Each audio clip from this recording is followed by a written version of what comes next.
இருக்கும் பொழுது ஆண்டவர் கொடுத்த ஒரு வார்த்தை, ஆண்டவருடைய பிள்ளைகளுக்கு, இந்த பிள்ளைகளுக்கு சொல்ல வேண்டிய ஒரு காரியங்கள். உற்று கேளுங்க. இந்த வார்த்தை உங்களை எந்த வேலையில் விடுதலை யாக்கும் என்று தெரியாது, ஆண்டவர் யாருக்கு பேசுகிறார் என்று தெரியாது.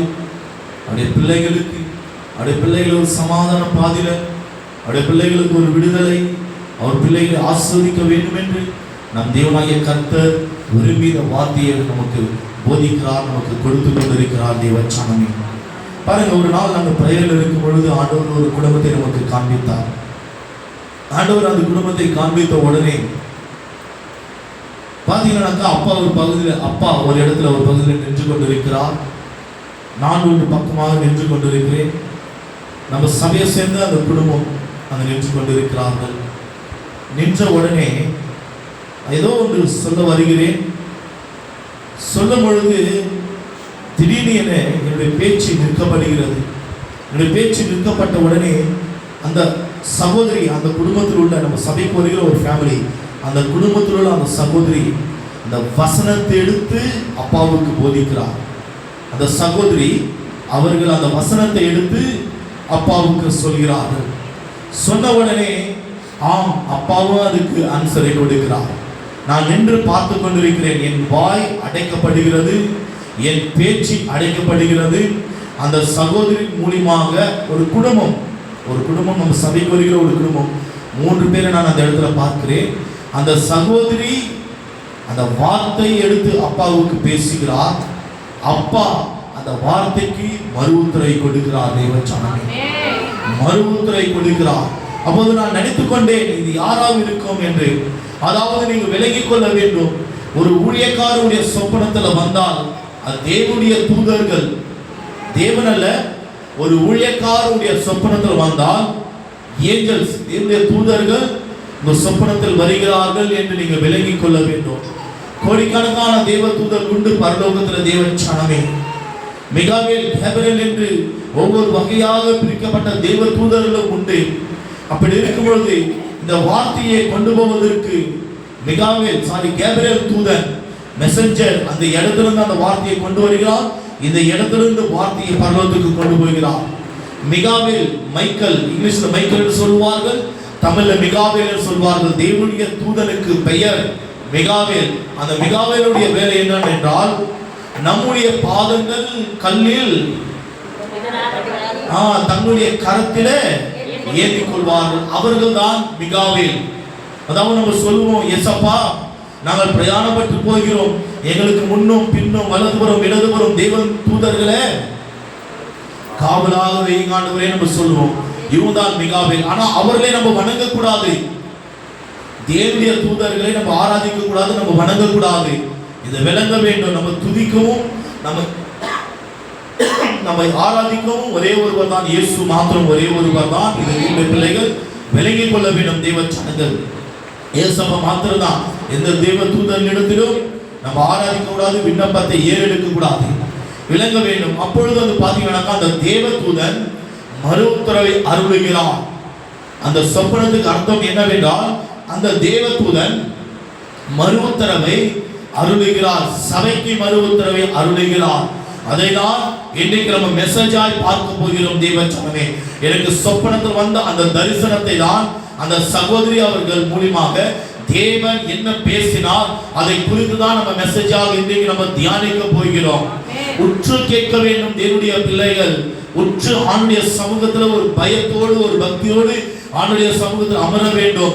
ஏனென்றால் இது தேவன் உலாவுகிற இடம், பரிசுத்த ஆவியானவர் உலாவுகிற இடம். ஆண்டவர் நமக்கு அநேக முறை காண்பித்திருப்பார். என் மூலமாக ஆண்டவர் பேசியிருக்கிறார்.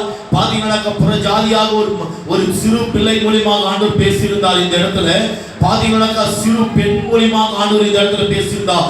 நான் இந்த இடத்துல வாசம் செய்கிறேன், நான் இந்த இடத்துல உலாவுகிறேன், நான் இந்த இடத்துல என் ஜனங்களை விடுதலையாக்க அக்கினியாக இறங்கியிருக்கிறேன் என்று ஆண்டவர் அநேக ஜனங்களுக்கு இந்த இடத்துல தன்னை வெளிப்படுத்தி இருக்கிறார். தேவனுடைய பிள்ளைகள் கொஞ்சம் பயபக்தியோடு தேவனுடைய வார்த்தையை அங்கீகரிக்க ஏற்றுக்கொள்ள வேண்டும். தேவனுடைய பிள்ளைகள் நல்லா உச்சி கேளுங்க. தயவுசெய்து நான் மறுபடியும் சொல்கிறேன், உங்க மொபைல எல்லாம் சைலண்ட்ல போட்டு வைங்க. எந்த காரியங்களா இருந்தாலும் ஆண்டவருக்கு அடுத்த காரியம் தான் தேவ ஜனமே. அதுக்கு அடுத்தது பாருங்க, பக்கத்திலே அக்கத்திலே உட்கார்ந்து பேசாதீங்க தயவு செய்து. கர்த்தர் உலாவுகிற சமயம், கர்த்தர் உலாவுகிற நேரம் தேவனுடைய பிள்ளைகளே, ஆவியானுடைய மகிமை சூழ்ந்து நம் நடுவில் பிரகாசிக்கிற ஒரு நேரம். அந்த குடும்பம் ஆண்டவர் எனக்கு காண்பித்தார், நான் நிற்கிறேன். அந்த குடும்பம் 3 பேர் நின்று கொண்டிருக்கிறார்கள். அப்பா ஒரு பக்கத்துல நின்று கொண்டிருக்கிறார். என்னை அடைத்து என்னை நிற்க வைத்த அந்த சகோதரி அவர்கள் மூலமாக ஆவியானவர் என்ன பேசினார், அதை குறித்தான் எனக்கு தேவ செய்தியாக நம்ம பார்க்க போகிறோம் தேவ சனமே. அது குறித்தான் நம்ம தேவனுடைய செய்தியை நம்ம பார்க்க போகிறோம். எடுத்துக்கொள்ளலாம். ஓசியா 8ஆம் அதிகாரம் 12வது வசனம்.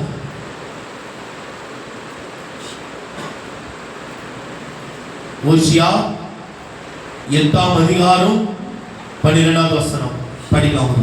என் வேதத்தின் மகத்துவங்களை அவர்களுக்கு எழுதி கொடுத்தேன். அவைகளை அந்நிய காரியமாக எண்ணினார்கள். தேவனுடைய பிள்ளைகளே, அந்த குடும்பத்து மூலமாக ஆண்டவர் இது பேசுறாரா? இது பேசல. நான் சொல்றேன் என்ன வார்த்தை ஆண்டவர் பேசினார் என்று தேவ ஜனமே. எப்படியா? என் வேதத்தின் மகத்துவங்களை அவர்களுக்கு எழுதி கொடுத்தேன். இதில் உள்ள மகத்துவங்கள் ஐயா, ஒவ்வொன்றாக எழுதப்பட்ட வார்த்தைகள் எப்படிப்பட்ட ஒரு வார்த்தைகள் தெரியுமா? எல்லாமே மகத்துவம் நிறைந்த ஒரு வார்த்தைகள் தேவனுடைய பிள்ளைகளே. ஆச்சரியமான வார்த்தைகள். நீ இந்த உலகத்தில் கோடிக்கணக்கான புத்தகத்தை படிக்கலாம், ஆனால் இந்த புத்தகத்துக்கு ஈடு இணையே ஒரு புத்தகமும் வர முடியாது. இது பேரு என்ன தெரியுங்களா? என்ன தெரியுமா? பரிசுத்த வேதாகமம். தேவனுடைய பிள்ளைகளே, மகத்துவம் நிறைந்த ஒரு புத்தகத்தை ஆண்டவர் நம்முடைய கரத்தில் ஒப்பு கொடுத்திருக்கிறார் தேவனுடைய பிள்ளைகளே. ஆனால் இதில் உள்ள மகத்துவங்கள் என்னவென்று தெரியாமல் அநேக கிறிஸ்தவர்கள் வாழ்ந்து கொண்டிருக்கிறார்கள். நான் மற்றவரை குறித்து நான் ஒன்றும் பேசவில்லை, கிறிஸ்தவரை குறித்து தான் நான் இந்த வேளை பேச நான் விரும்புகிறேன். பாருங்க, இதில் உள்ள மகத்துவங்கள் எப்படிப்பட்டது, இதில் உள்ள ஆச்சரியமான காரியங்கள் எப்படிப்பட்டது. எப்படி நீ விடுதலை ஆக முடியும், எப்படி நீ ஆசீர்வதிக்கப்பட முடியும், எப்படி உன்னுடைய சாபக்கட்டுகளை முறியடிக்க முடியும், எப்படி உன்னுடைய வாழ்க்கையை நீ ஆசீர்வாதமாக ஒரு வாழ்க்கையாக மாற்றிக்கொள்ள முடியும், எப்படி நீ தேவனிடத்தில் பேச முடியும், எப்படி நீ நித்திய ஜீவனை அடைய முடியும். இந்த மகத்துவத்தை நீ அறிந்தால் மாத்திரம்தான் தேவச்சனமே ஆசீர்வாதத்தை நீ பெற்றுக்கொள்ள முடியும். சாபக்கட்டிலிருந்து நீ விடுதலையாக முடியும். பிசாசிய பிடித்திலிருந்து நீ விடுவிக்க முடியும். அநேக பேருக்கு நாங்கள் போய் செபிப்போம், அநேக குடும்பத்தை நாங்கள் ஆசீர்வதிப்போம், அநேக குடும்பத்துக்கு மன்றாடி நாங்கள் கதறுவோம். ஆனால் விடுதலை பார்க்க முடியாது, ஒரு சமாதானத்தை பார்க்க முடியாது. ஏன் ஆண்டவரை கேட்கும் பொழுது இதில் உள்ள மகத்துவங்கள் அந்த ஜனங்கள் என்னவென்று அறியவில்லை. அதனாலதான் என் ஜனங்களை நான் விடுதலை ஆக்க முடியவில்லை, என் ஜனங்களை நான் விடுவிக்க முடியவில்லை, என் ஜனங்களுக்கு ஒரு சமாதானத்தை கொடுக்க முடியவில்லை, என் ஜனங்களை நான் ஆசீர்வதிக்க முடியவில்லை. என் ஜனங்கள் என் மகத்துவத்தை அறியாமல் வாழ்கிறார்கள். நான் எப்படி என் ஜனங்களை நான் ஆசீர்வதிக்க முடியும்? எப்படி என் ஜனங்களை நான் ஆசீர்வதிப்பது? என் மகத்துவம் எப்படிப்பட்டது, என் வல்லமை எப்படிப்பட்டது, நான் எப்படிப்பட்ட தேவன், சேனைகளின் தேவனை ஆராதிக்கிற ஜனங்கள் அவர் எப்படிப்பட்டவர் என்று அறிய வேண்டும். என்னுடைய பிள்ளைகளே, அறிந்தால் மாத்திரம்தான் விடுதலை பெற்று நம்ம வாழ முடியும். இந்த மகத்துவத்தை நீ அறியாவிட்டால் விடுதலை பெற முடியாது, விடுவிக்கப்பட முடியாது, சமாதான வாழ்க்கையை நீ நடக்க முடியாது. நான் ஆண்டவருடைய மகத்துவத்தை அறிந்திருக்கிறேன். நான் ஆராதிக்கிற தேவன் எப்படிப்பட்டவர், நான் தொழுது கொள்கிற தேவன் எப்படிப்பட்டவர், நான் முழங்கால் படியிட்டு நான் வணங்குகிற தேவன் எப்படிப்பட்டவர் என்று நீங்கள் உணர வேண்டும். என்னுடைய பிள்ளைகள் உணர்ந்து அவருடைய சமூகத்தில் காத்திருக்க வேண்டும். தேவ சனமே, அவருடைய மகத்துவம் எப்படிப்பட்டது என்று அறிந்தால் மாத்திரம்தான் அவருடைய சமூகத்தில் காத்திருக்க முடியும். அவருடைய மகத்துவம் எப்படிப்பட்டது என்று உணர்ந்தால் மாத்திரம்தான் ரட்சகரை நோக்கி முழங்கால் படியிட்டு நாவை அவரை அறிக்கை செய்யும். இல்லையென்றால் ஒன்றும் செய்ய முடியாது. அவருடைய மகத்துவத்தை அறியாமல் வாழ்ந்து கொண்டிருந்தால் உலக ரீதியாய் உலகத்தோடு மக்களாய் நீயே நானும் சஞ்சரிக்க வேண்டியதுதான், நீயே நான் வாழ வேண்டியதுதான். என்னுடைய பிள்ளைகளே, பாருங்க, அதே அதிகாரத்தில் அதே புத்தகத்தில் ஓசியா 4ஆம் அதிகாரம் 6வது வசனத்தை ஒரு விஷயம் படிக்கலாமா? என் ஜனங்கள் நல்லா பாருங்க. என் ஜனங்கள் அறிவில்லாமையால் சங்காரமாகிறார்கள். பாத்தீங்களா? மகத்துவம் என்னவென்று தெரிந்தால் அவர் என்ன சொல்றார்? புற ஜாதி என்று சொல்லல, என் ஜனங்கள் அறிவு இல்லாமையினால் என்னவாகிறாங்களா? சங்காரமாகிறார்கள். அதில் விளங்க வேண்டும். ஆண்டுடைய மகத்துவம் எப்படிப்பட்டது என்று நீங்கள் விளங்கிக் கொள்ள வேண்டும். ஆண்டுடைய மகத்துவம் எப்படிப்பட்டது என்றால் தேவனுடைய பிள்ளைகளே, உங்களுக்கு ஒரு பயம், ஒரு பக்தி வந்துவிடும். ஆண்டுடைய மகத்துவம் எப்படிப்பட்டது, ஒரு நடுக்கு வந்துவிடும். ஆண்டுடைய மகத்துவம் எப்படிப்பட்டது என்று அவர் மேல உலகத்தில் யார் மேல வைக்காத அன்பு அவர் மேல செலுத்தி விடுவோம். தேவனுடைய பிள்ளைகளே, ஆண்டுடைய மகத்துவம் எப்படிப்பட்டது என்றால் உலக மாயை மாறாதவர் அவர் ஒருவரே என்று உணர்ந்து விடுவீங்க. அதுதான் ஆண்டுடைய மகத்துவம். அதுதான் ஆண்டுடைய மகத்துவம் தேவச்சனமே. ஆனால் ஆண்டுடைய மகத்துவம் எப்படி வந்தது என்று உணராமல் வாழ்ந்து கொண்டிருக்கிற அவருடைய பிள்ளைகள் என்னவாகிறார்கள் தெரியுமா? படிக்கலாம். என் ஜனங்கள் அறிவில்லாமையினால் சங்காரமாகிறார்கள். பிரச்சனைகள், போராட்டம், துன்பம், வியாதி, வறுமை, கண்ணீரின் பாதில, போராட்டத்தின் பாதில அறிவில்லாமையால் சங்காரமாகி கொண்டிருக்கிறோம். தேவச்சனமே, அறிவில்லாமையால் சங்காரமாகி கொண்டிருக்கிறோம். காலையிலெல்லாம் சத்தமிட்டு ஆண்டுடைய பாதத்தில் அழுது விட்டு வந்திருக்கிறோம். ஆண்டவரே, என் ஜனங்களை ஆசீர்வதியும், என் ஜனங்களை ஆசீர்வதிங்க, என் ஜனங்களை குறைகளை நிறைவாய் மாற்றுங்க. ஐயா, இந்த வார்த்தை உங்களை விடுவிக்கிறதா இருக்கிறது. இந்த வார்த்தை பாருங்க, உலர்ந்த எலும்புகளை போல நீங்க இருந்தீங்களா? மக்கி நாளி போய் இருந்தாலும் எலும்புகளை ஆண்டவர் இந்த வார்த்தை மூலமாக உங்களை அவர் உயிர்ப்பிக்க வல்லவராய் இருக்கிறார். நீங்கள் அறிவில்லாமல் சங்காரமாக கூடாது. தேவச்சனமே, ஆண்டுடைய மகத்துவம் எப்படிப்பட்டது என்று உணர வேண்டும். இந்த ஓய்வு நாள் அவருக்குரிய நாள், அவருக்குரிய நாள். நீங்கள் அறிவில்லாமல் நீங்கள் சங்காரமாகி கொண்டிருக்கிறீர்கள். கதறி கண்ணீர் விட்டு அழுது விட்டு வந்திருக்கிறேன். ஆண்டுடைய சமூகத்துல கண்ணீர் விட்டு ஜெபித்து விட்டு வந்திருக்கிறேன். எல்லாருக்காக, ஒவ்வொரு குடும்பத்துக்காகவும் பெயர் சொல்லி சொல்லி சொல்லி சொல்லி நம்ம ஜெபித்திருக்கிறோம். இதை உணர வேண்டும். ஒவ்வொரு குடும்பத்தில் இருக்க பலவீனங்கள் எனக்கு தெரியும்.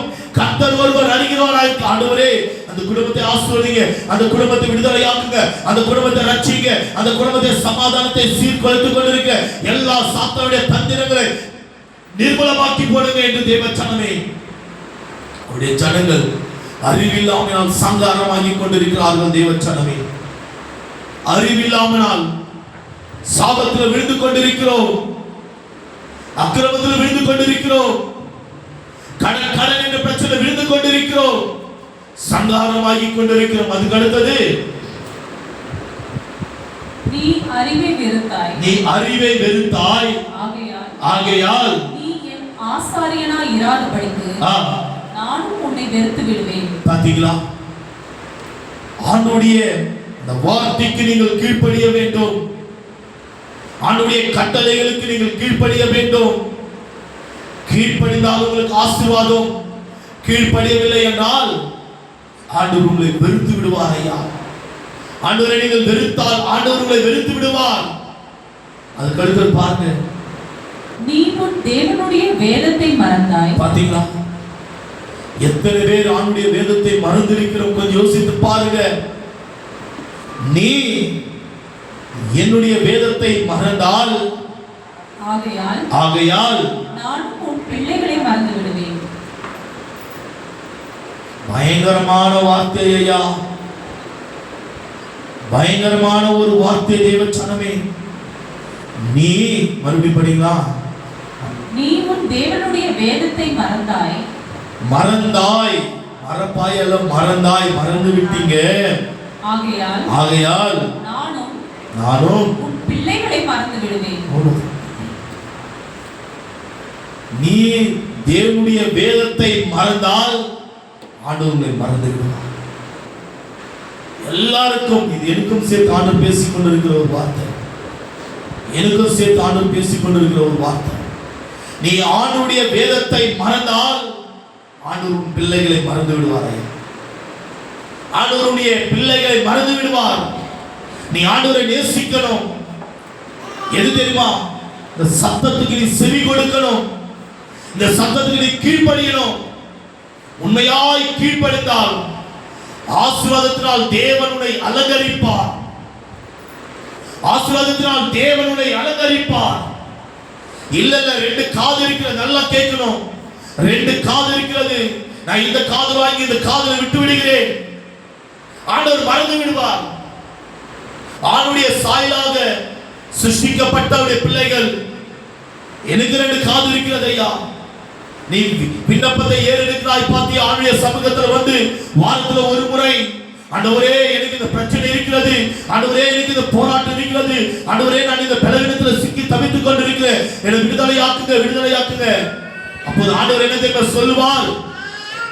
நீ என்னுடைய வேதத்தை மறந்தாய், அதை நிமித்தம் நான் உன்னை உன்னுடைய பிள்ளைகளை நான் மறக்கிறேன், நான் உன்னை மறந்து விடுகிறேன். நீ எனக்கு கீழ்ப்படிந்தாயா? என் சத்தத்துக்கு கீழ்ப்படிந்தாயா? என் வார்த்தைக்கு கீழ்ப்படிந்தாயா? என் சொல்லை கேட்டு நீ நடந்தாயா? நான் ஏன் உனக்கு நான் மறு உத்தரவை அருள வேண்டும்? நான் ஏன் உன்னை ஆசீர்வதிக்க வேண்டும்? ஏன் உன்னை சாப கட்டிலிருந்து உன்னை மீட்டு எடுக்க வேண்டும்? எனக்கு கீழ்ப்படிந்தாயா? ஐயா, இந்த மனித குலத்தை ஆண்டவர் சிருஷ்டித்தார். இந்த சிந்தனை முழுவதும் பாவ இச்சையில நிரம்பியிருக்க கூடாது.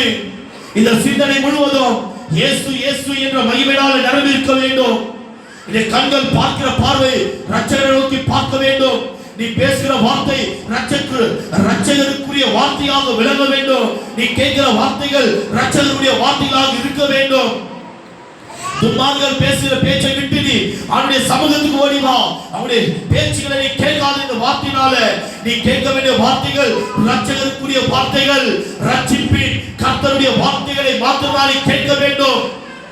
ஆண்டவர் சிருஷ்டித்தது ஐயா, ஒவ்வொன்றையும் ஆண்டவர் படைத்தார், ஒவ்வொன்றையும் ஆண்டவர் படைத்தார். இருதயத்தில் ஆண்டவருக்கு முதலிடத்தை செலுத்த வேண்டும். உன் குடும்பத்துக்கல்ல, உன் பிள்ளைகளுக்கல்ல, முதலிடத்தை ரட்சகருக்கு, முதலிடத்தை ரட்சகருக்கு நீ செலுத்த வேண்டும். கை கால் எல்லாமே கர்த்தருக்கு ஐயா. கர்த்தர் படைத்தது அவருக்காக மாத்திரம்தான், அவருக்காக மாத்திரம்தான். அதை விட்டு விட்டு உலக ரீதியில அங்கீங்க ஓடிக்கொண்டிருக்கிறோம். யோசித்து பாருங்க, யோசித்து பார்க்க வேண்டி என்னுடைய வேதத்தை மறந்தாய், அது நிமித்தம் நானும் உன்னை உன்னுடைய பிள்ளைகள் மறைக்கிறேன், மறைக்கிறேன். பொய் உரைக்க ஒரு மனிதனும் அல்ல, மனமாற ஒரு மணிபுத்திரம் அல்ல. அவர் சொன்னால் சொன்னதுதான், அதை நிறைவேற்றுவார், அதை நிறைவேற்றுவார். தேவச்சனமே, நீ உண்மையாய் ஆண்டுடைய சத்தத்துக்கு கீழ்ப்படிந்து, நீ உண்மையாய் ஆண்டுடைய சத்தத்துக்கு உண்மையாய் உன்னுடைய செவியை சாய்த்தால் பரலோகத்திலிருந்து இந்த வார்த்தை இந்த வேளை உனக்காக ஒலித்துக் கொண்டிருக்கிறது. தேவச்சனமே, நான் உண்மையாக மெய்யாகவே நான் உண்மையை சொல்றேன். நான் எதை குறித்து நான் பேசலாம்னு நினைத்து இன்னைக்கு கையில கட்டுற தாய்த்துகளை குறித்தும் ராசிகள் மோதிரத்தைகளை குறித்தும் இதை குறித்தா நான் பேசலாம்னு நினைத்தேன். கையில கட்டுற தாய்த்து நிமித்தம் கர்த்தருடைய ஆசீர்வதிப்பாரா, பிசாசு வராது இருக்குமா, அதை குறித்தான் வேதத்திலிருந்து நான் எடுத்து பேசலாம்னு நினைத்தேன். மரித்து போறவங்க பிசாசியா சுத்துறாங்க, நிறைய பேர் சொல்றாங்க பிசாசியா சுத்துறாங்களா, செத்து போனவங்க இல்ல, அதை குறித்தா நான் பேசலாம்னு நினைத்தேன். பிசாசு மரித்து போனவருடைய வேஷத்தை தரித்துக் கொண்டு வந்து நம்மை எப்படி வஞ்சிக்கிறது, அதை குறித்து நான் பேசலாம்னு நினைத்தேன். ஆனா ஆண்டவர் உண்மையை சொல்றேன், இன்னைக்கு காலையில் ஆண்டவர் எல்லாவற்றையும் மாற்றினார். அவருடைய பிள்ளைகளுக்காக பரலோகத்திலிருந்து இந்த சத்தம் இன்னைக்கு உரைத்துக் கொண்டிருக்கிறது. தேவச்சனமே, இன்னைக்கு இந்த வார்த்தை ஆண்டவர் பேசிக் கொண்டிருக்கிறார். நீ உண்மையாய் செவி கொடுக்கிறாய் என்றால் ஆண்டவர் பிள்ளைகளை மறந்து விடுவார். எச்சரிக்கையாக இருங்க. நீ உண்மையாய் செவி கொடுக்க வேண்டும் இந்த வார்த்தைக்கு, உண்மையாய் கீழ்ப்படிய வேண்டும் இந்த வார்த்தைக்கு. அப்போது கர்த்தர் உன்னை நேசிப்பார். அப்போது உன்னை கர்த்தர் நேசிப்பார். அந்த குடும்பத்தின் மூலமாக ஆண்டவர் பேசின வார்த்தைகள் என்ன தெரியுமா? எழுந்து கொள்ளலாம். யாத்திராகமம் 20ஆம் அதிகாரம்.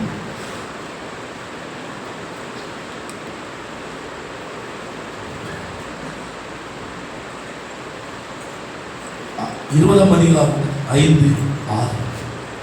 நீ அவைகளை நமஸ்கரிக்கவும் சேவிக்கவும் வேண்டாம். உன் தேவனாகிய கர்த்தராயிருக்கிற நான் எரிச்சல் உள்ள தேவனாயிருந்து என்னை பகைக்கிறவர்களை குறித்து பிதாக்களுடைய அக்கிரமத்தை பிள்ளைகளிடத்தில் 3ஆம் 4ஆம் தலைமுறை மட்டும் விசாரிக்கிறவராய் இருக்கிறேன். என்னிடத்தில் அன்பு கூர்ந்து என் கற்பனைகளை கை கொள்ளுகிறவர்களுக்கோ 1000 தலைமுறை மட்டும் இரக்கம் செய்கிறவராய் இருக்கிறேன். பாத்தீங்களா? நீங்க இந்த சத்தத்துக்கு உண்மையாய் செவி கொடுத்து உங்களை தாழ்த்தி, நான் உண்மையா சொல்றேன், உங்களை தாழ்த்தின ஆண்டவர் சமூகத்துல உங்களை தாழ்த்தி நீ ஜெபிக்கும் பொழுது உங்களுடைய தலைமுறைகள் 1000 தலைமுறை வரைக்கும் ஆண்டவர் ஆசீர்வதிப்பாராயா. இந்த வசனத்தை படிங்க, 6வது வசனம் படிங்க. என்னிடத்தில் அன்பு கூர்ந்து என் கற்பனைகளை கை கொள்ளுகிறவர்களுக்கோ 1000 தலைமுறை மட்டும் இரக்கம் செய்கிறவராய் இருக்கிறேன். எத்தனை தலைமுறை வரைக்கும்? 1000 தலைமுறை வரைக்கும் உங்களுடைய தலைமுறைகளை அவர் ஆசீர்வதிப்பாராயா.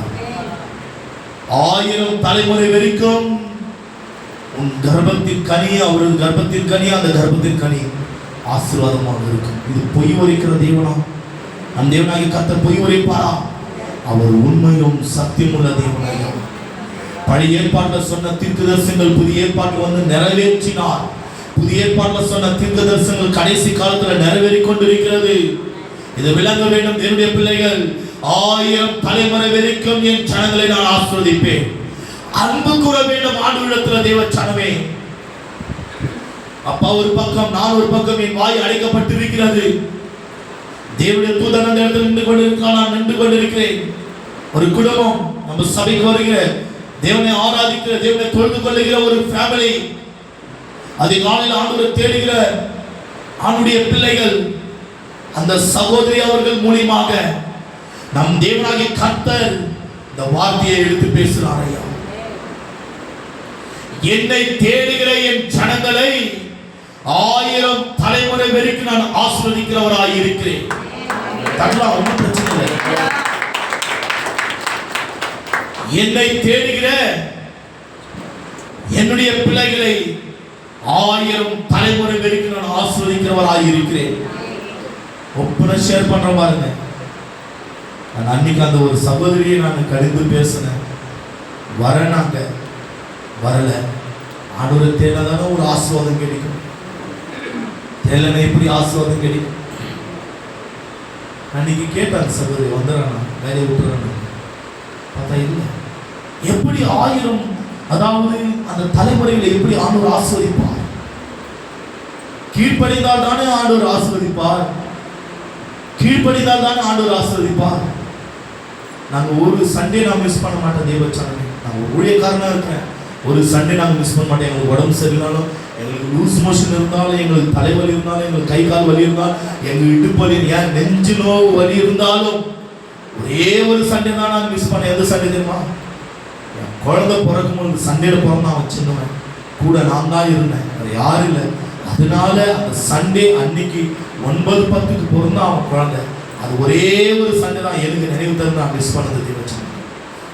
மீதி சண்டையில சபைக்கு வரேன்னா வேற சபைக்கு நான் போயிருவோம், மெசேஜ் கொடுக்குறது. அது என்னுடைய ஊழியத்தின் அழைப்பு. நம்ம ஒன்றும் செய்ய முடியாது, ஒன்றும் செய்ய முடியாது. ஏன்னா ஆண்டவர் மேல வைத்த அன்பு பெரியது.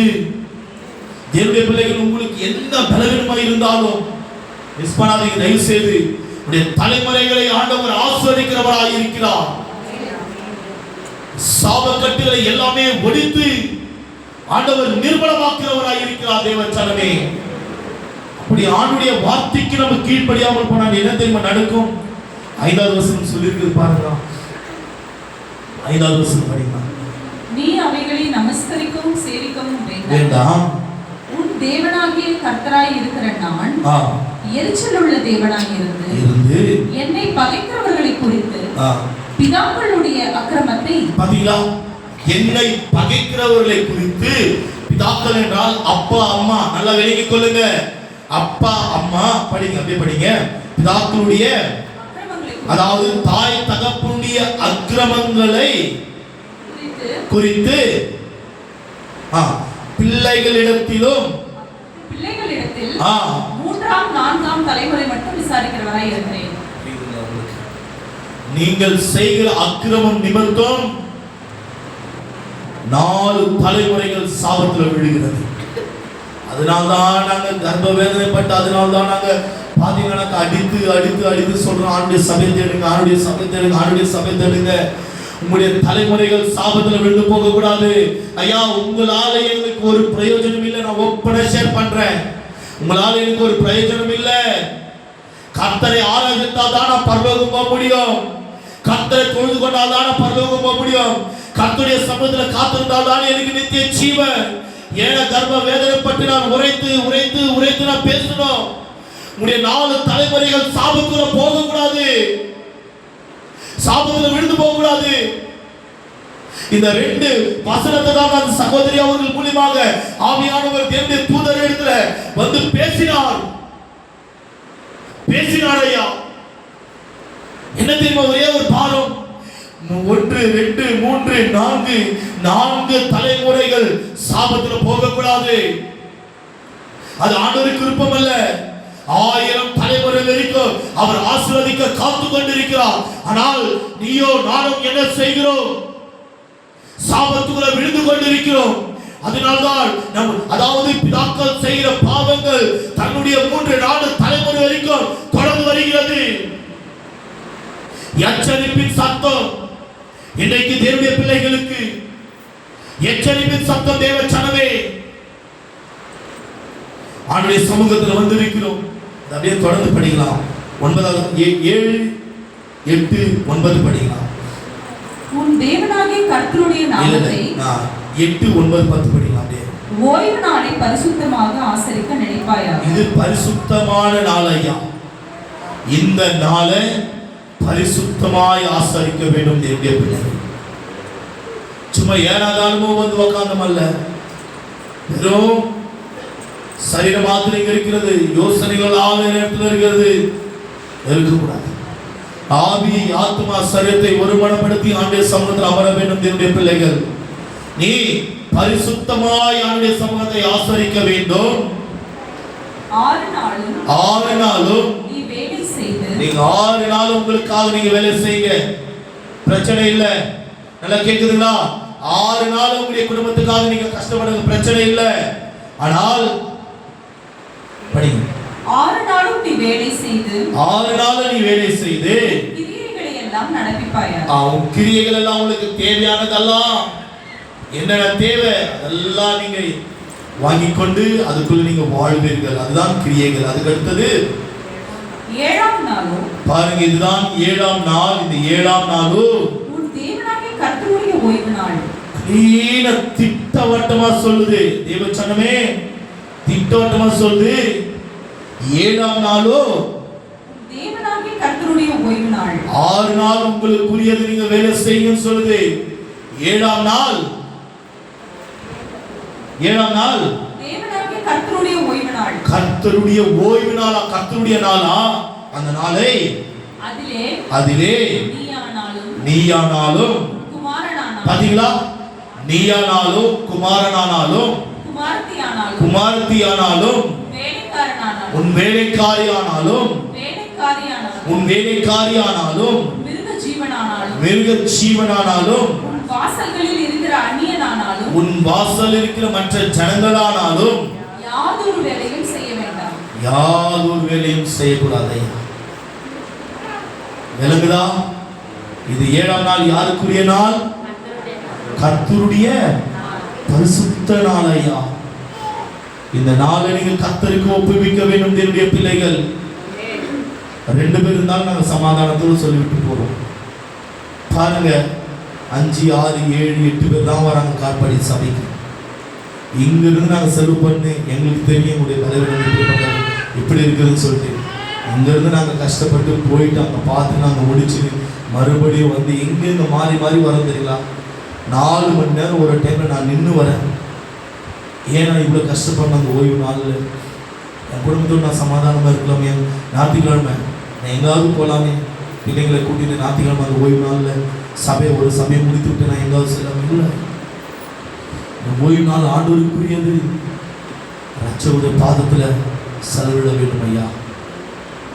ஒருத்தர் என்னை கேட்டாங்க, வாரம் வாரம் வரீங்களே, யாராவது நீங்கள் அங்கே ஆளை நினைச்சு வைக்கலாம் இல்லையா? இல்லை எனக்கு கொடுக்கப்பட்ட அந்த ஆடுகள் நான் உண்மையுள்ள மேய்ப்பனாக இருக்க விரும்புகிறேன். ஒன்று. ரெண்டாவது நான் மறுபடியும் அந்த ஆன்சரை சொன்னேன் அவங்க இடத்துல. எனக்கு 50,000 ரூபாய் சேலரி தராங்க, 50,000 ரூபாய்க்கு சேலரி தராங்க, நீ வாப்பா இங்கே வாரம் சொன்னாங்க, நம்ம போகாத விட்டுருவோம். ஐயோ 50,000 ரூபாய் சேலரி ஆச்சு, பணம் வருதாச்சு, ஓடுவோம்.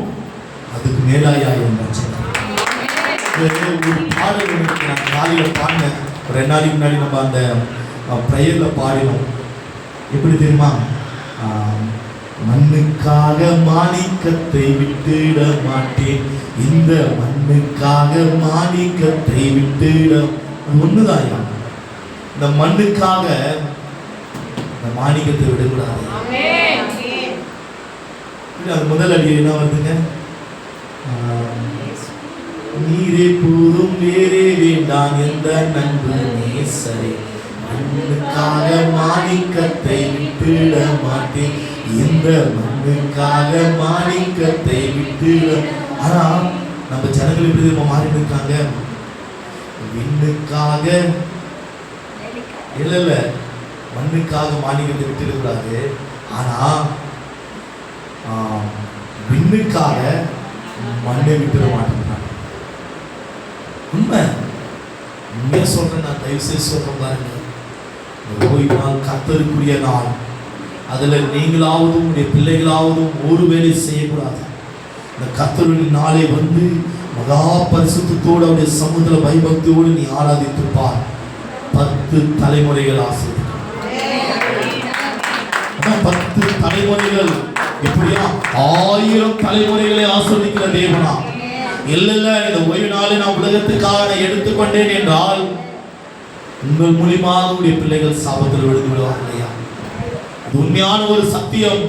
நீங்கள் ஏற்றுக்கொண்டால் ஏற்றுக்கொள்ளுங்க, ஏற்றுக்கொள்ளாவிட்டால் ஏற்றுக்கொள்ளாதீங்க. எனக்கு ஒன்றும் கவலை இல்லை, எனக்கு ஒண்ணுமே கவலை இல்லை.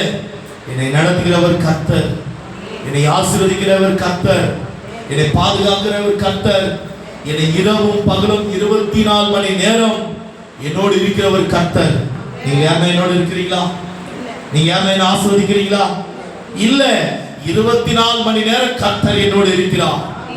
சொல்லினார், நான் சொல்லிவிடுகிறேன். அதாவது ஏற்றுக்கொண்டால் ஏற்றுக்கொள்ளுங்க, ஏற்றுக்கொள்ளாவிட்டால் ஏற்றுக்கொள்ளாதீங்க. ஏற்றுக்கொண்டால் உங்களுக்கு முன்பாகவே, நல்லா கேளுங்க எல்லாருக்கும், உங்களுக்கு முன்பாகவே உடைய தலைமுறைகள் ஆசீர்வதிக்கப்படும். ஏற்றுக்கொள்ளாவிட்டால் உங்களுக்கு முன்பாகவே உங்கள் தலைமுறைகள் சாபத்தில் கிடப்பதை நீங்க பார்த்து. ஏன் தெரியுமா நான் இந்த வார்த்தையை சொல்றேன்? 11ஆவது வசனம் திட்ட தெரியுமாக போதிக்கிறது, படிக்கலாம். அந்த வசனம் படிக்கலாம்.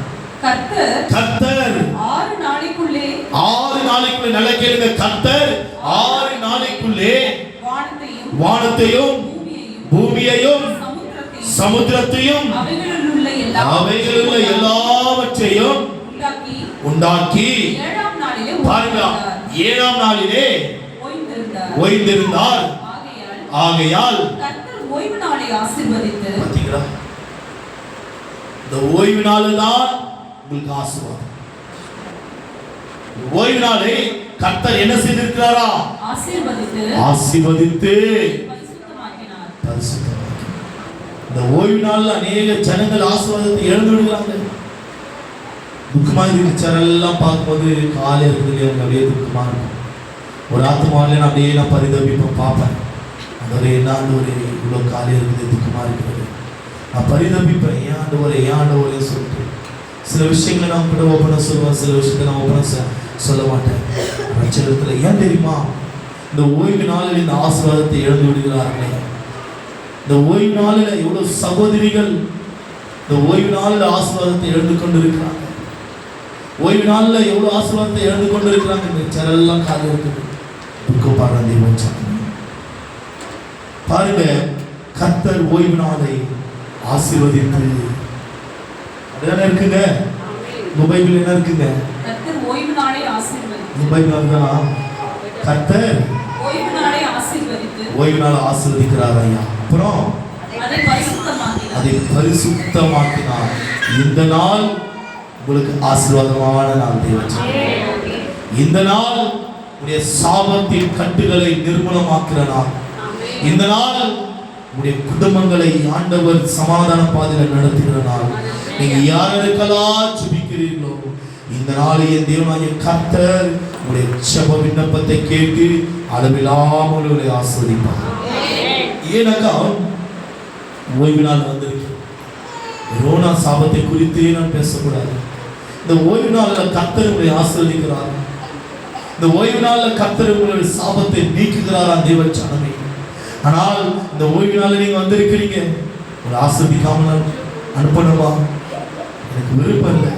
உங்களை ஆசீர்வதிப்பது தான் இஸ்ரவேலின் தேவனாகிய கர்த்தருக்கு விருப்பமாக இருக்கிறது. தேவ ஜனமே எடுத்துக்கொள்ளலாம். என்னாகுமோ 6ஆம் அதிகாரம்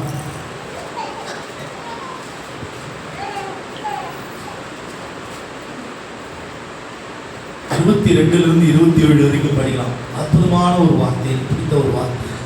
பின்னும் கர்த்தர் மோசேயை நோக்கி நீ ஆரோனோடும் அவன் குமாரரோடும் சொல்ல வேண்டியது என்னவென்றால், பாத்தீங்களா, ஆரோனுடைய குடும்பங்கள் நீங்கள் எல்லாம் அமர்ந்து கொண்டிருக்கிறவர்கள், அம்மாவா இல்லைங்களா? ஆமென் சொல்லணும். அம்மாவா இல்லைங்களா? எல்லாருடைய குடும்பங்கள் அமர்ந்திருக்கிறவர்கள் உங்களை பார்த்து ஆண்டவர் சொல்ல வேண்டிய வார்த்தை என்ன தெரியுமா? சொல்ல வேண்டியது என்னவென்றால், நீங்கள் இஸ்ரவேல் புத்திரரை ஆசீர்வதிக்கும் போது அவர்களை பார்த்து சொல்ல வேண்டியதாவது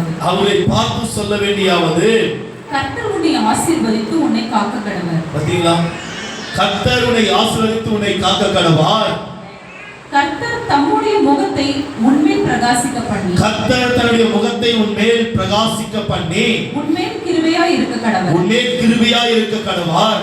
கர்த்தர் தம்முடைய முகத்தை உன்மேல் பிரசன்னமாக்கி, கர்த்தர் தம்முடைய முகத்தை உன்மேல் பிரசன்னமாக்கி உனக்கு சமாதானம் கட்டளையிட கடவர் என்பதே, உனக்கு சமாதானம் கட்டளையிட கடவதே என்பதே.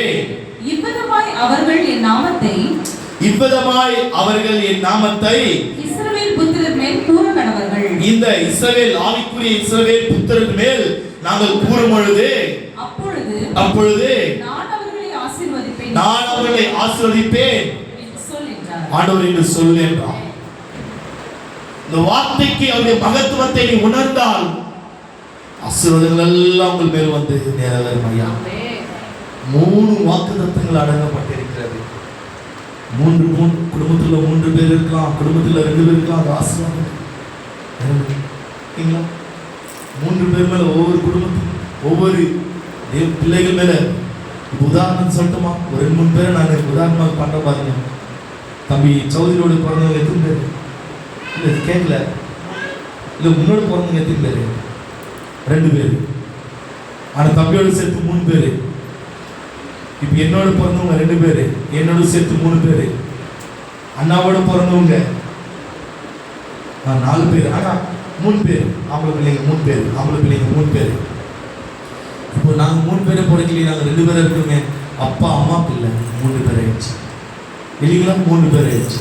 எப்படி இருக்கிறது? அப்போ அப்பா அம்மா, இப்போ அம்மா இருப்பாங்க, 2 பிள்ளைங்க இருப்பாங்க. இவங்களுக்கு இது 3 வாக்குதாத்தங்க. புரியுதுங்களா? நான் சொல்றது புரியுதுங்களா? வள்ளி சிஸ்டருக்கு 3 பிள்ளைங்க, ஆம்பளை பிள்ளைங்க. இப்போ வந்து பார்த்தீங்கன்னாங்க, இப்போ நம்ம 3 பேராய் வந்து இருக்கிறோம். தேவச்சானமே, உங்கள் குடும்பத்தில் 3 பேராக இருக்கலாம், ஏன் 4 பேராக இருக்கலாம். இந்த 4 பேருக்கு இதை நான் பிரித்து கொடுக்குறேன். ஏன் இந்த ஆசீர்வாதத்தை என் குடும்பத்தில் 5 பேர் இருக்காங்க, 5 பேருக்கு இந்த ஆசீர்வாதத்தை நான் பிரித்து தருகிறேன். அல்லேலூயா. 5 பேர் இருக்காங்க, அந்த 5 பேருக்கு நான் பிரித்து தரேன் இந்த ஆசீர்வாதத்தை. எப்படி தெரியுமா? நீங்க கேளுங்களா, படிக்கலாம். 24 படிக்கலாம். கர்த்தர் உன்னை ஆசீர்வதித்து, பாத்தீங்களா? முதல் கர்த்தர் உன்னை ஆசீர்வதித்து, அப்படி படிக்கூடாது. கர்த்தர் என்னை ஆசீர்வதித்து என்னை காக்க கடவா. தம்பி சொல்லணும், சரியா? உங்க பிரதருக்கு எதுபடி இந்த வார்த்தையை சொல்லு. ஆனா உனக்கு இந்த வார்த்தை வந்துச்சு. மூத்த பிள்ளைங்க இருக்காங்க இல்லைங்க வீட்டுல, அவங்கள பார்த்து சொல்லுங்க. ஆனா நம்மளாம் மூத்த பிள்ளைங்க, சம்பத நம்மளாம் மூத்த பிள்ளைங்க. வேற யார் இருக்கீங்க மூத்த பிள்ளைங்க? விஜய் பிரதர் வீட்டுக்கு தெரியும். அதுக்கு அடுத்தது கிரண், அதுக்கு அடுத்தது நீங்க, பையன், அதுக்கு என் பொண்ணு, அதுக்கு அடுத்தது சந்திரங்கள், அதுக்கு அடுத்தது இருக்கீங்க. எப்படி தெரியுமா? யாரும் சபைக்கு வராத வீட்டில் இருக்கிறாங்க மூத்த பிள்ளைங்க, அவங்க கிட்ட எல்லாம் பார்த்து சொல்லுங்க இந்த வார்த்தையை. சொல்லியா தம்பி? சொல்லுங்க. சரி, எப்படி தெரியுமா அந்த வார்த்தை? எப்படி தெரியுமா? கர்த்தர் உன்னை ஆசீர்வதித்து இல்ல இல்ல இல்ல இல்ல நமக்கு சொல்லணும். ஏன்னா நான் மூத்த பிள்ளை, சாரா நீ மூத்த பிள்ளை தானே, நம்மள பார்த்து சொல்லிக்கலாம். கர்த்தர் என்னை ஆசீர்வதித்து என்னை காக்க கடவாரையா. ஜீவா அண்ணனுக்கு போய் சொல்லணும், நீ மனுக்கு போய் சொல்லணும். ஆனா கர்த்தர் உன்னை ஆசீர்வதித்து உன்னை காக்க கடவார். நம்ம சொல்லிக்கலாம், கர்த்தர் என்னை ஆசீர்வதித்து என்னை காக்க கடவாரையா. எவ்வளவு ஒரு அற்புதமான ஒரு வாக்குத்தத்தங்கள். கொஞ்சம் யோசித்து பாருங்க. அன்னைக்கு தலைச்சல் பிள்ளைகள் இந்த இடத்துல இருக்கலாம், என்னையும் சேர்த்து கர்த்தர் என்னை ஆசீர்வதித்து என்னை காக்க கடவார். அதுக்கு அடுத்தது கர்த்தர் தம்முடைய முகத்தை உன்மேல் பிரகாசிக்க பண்ணி உன்மேல் கிருபையாய் இருக்க கடவர். கர்த்தாயா, எவ்வளவு ஆசீர்வாதமான ஒரு வார்த்தை இருக்கு. இது இரண்டாவது பிள்ளைகளுக்கு. ஆனா இதுக்குள்ளவே 2 ஆசீர்வாதங்கள் வழங்கப்பட்டிருக்கிறது. அதை நீங்க வீட்டுல 4 பிள்ளைங்க நான் 4 பேருக்கு பகிர்ந்து கொடுத்துருங்க. இல்ல நான் 5 பேருக்கு பகிர்ந்து கொடுத்துருங்க. இந்த ஆசீர்வாதத்தை எப்படி தெரியுமா? கர்த்தர் தம்முடைய முகத்தை என்மேல் பிரகாசிக்க பண்ணுவார். கர்த்தருடைய முகத்தை என்மேல் பிரகாசிக்க பண்ணி என் மேல ஒரு கிருபையா இருக்க கடவாரையா. பகிர்ந்து கொடுத்துருங்க. உங்க குடும்பத்தில் எவ்வளவு பேர் இருக்கிறாங்க பகிர்ந்து கொடுத்துருங்க. அதுக்கு அடுத்தது 26 பாருங்க. கடைசி பிள்ளைகளுக்கு படிங்க. கர்த்தர் தம்முடைய முகத்தை உன்மேல் பிரசன்னமாக்கி உனக்கு சமாதானம் கட்டளையிட கடவர். இல்லையா, நாங்க அப்பா அம்மா ஒரே ஒரு பிள்ளை 3 பேர் தான் நாங்க இருக்கிறோம் சொல்லிட்டு நீங்க நினைக்கலாம். கணவருக்கு, மனைவிக்கு, பிள்ளைக்கு. இல்லை இந்த வேலை எங்க கணவர் வரல, நாங்க 3 பேர், எங்க 2 பிள்ளைகள். உங்களுக்கு உங்க பிள்ளைங்களுக்கு எடுத்துக்கொள்ளுங்க. பிள்ளைங்க வரலையா, உங்களுக்கு உங்க தாய்க்கும் மனைவிக்கு எடுத்துக்கொள்ளுங்க. இல்லை உங்க கணவருக்கு உங்க அப்பாவுக்கு எடுத்துக்கொள்ளுங்க. இந்த வார்த்தையை பகிர்ந்து கொடுங்க. இந்த வார்த்தையை ஐயா இலவசமா வருதா ஐயா? புரியுதா உங்களுக்கு? ஆசீர்வாதம் இலவசமா தேவன் கொடுக்கிறார். நமக்குரிய ஆசீர்வாதம் தேவனாகிய கர்த்தர் நமக்கு கொடுக்கிறார். அமேன் சொல்லணும். மௌனமா இருக்கக்கூடாது தேவனுடைய பிள்ளைகள். அமேன் சொல்லணும். பாருங்க, நான் கொஞ்சம் ஸ்டார்டிங்ல கடிந்து பேசும்போது மாத்திரம் முகங்கள் எப்படி இருந்துச்சு, அமைதியா இருந்தீங்க, சைலண்டா இருந்தீங்க, ஒரு மாதிரி இருந்துச்சு முகங்கள்லாம். ஆசீர்வாதம் ஆண்டவர் அளிக்கிறான்னு சொல்லணும். பிரகாசம் எப்படி கர்த்தர் ஆசீர்வதிக்கிற தேவன். நம்மளை கடிந்து கொள்ளணும், அவரை திட்டணும், இது இருக்கு. ஆனால் நீங்க சாபக்கட்டிலிருந்து விடுதலை ஆகணும். உடைய தலைமுறைகள் சாபக்கட்டிலிருந்து விடுவிக்கப்படணும். நான் அடிக்கடி சொல்றேன், என் குடும்பம், அதனால்தான் நான் இப்படிப்பட்ட ஒரு வார்த்தையை நான் பேசுகிறேன். தேவன் என் பிள்ளைங்க அந்த சாபத்துக்குள்ள இருந்தால் அவங்க ஏதோ இந்த பிரச்சனைகளை சிக்கி தவிக்கிறாங்க. என் பிள்ளைகளை நான் விடுதலை ஆக்கணும், நான் தவிக்க மாட்டேனா? அதே மாதிரி தான் தேவனுடைய பிள்ளைகளே, நீங்க இந்த பிரச்சனையிலிருந்து விடுவிக்கப்படணும்னு சொல்லிதான் ஆண்டவர் இந்த வேலை இப்படிப்பட்ட ஒரு வார்த்தையை கொடுக்கிறார். தேவன் சனமே படிக்கலாம். 3வது அந்த 26வது வசனத்தை படிக்கலாம். கர்த்தர் தம்முடைய முகத்தை உன்மேல் பிரசன்னமாக்கி உனக்கு சமாதானம் கட்டளையிட கடவார் என்பதே. இவ்விதமாய் அவர்கள் என் நாமத்தை இஸ்ரவேல் புத்திரர் மேல் கூற கடவர்கள். பாத்தீங்களா? இந்த மாதிரி என்னுடைய ஜனங்களை நான் ஆசீர்வதிக்கிறேன். நான் சொல்லி இயேசுவின் நாமத்தினால் என் ஜனங்களை நான் ஆசீர்வதிக்கிறேன். ஆசீர்வதித்தால் கர்த்தர் என்ன தெரியுமா செய்வார்? அப்பொழுது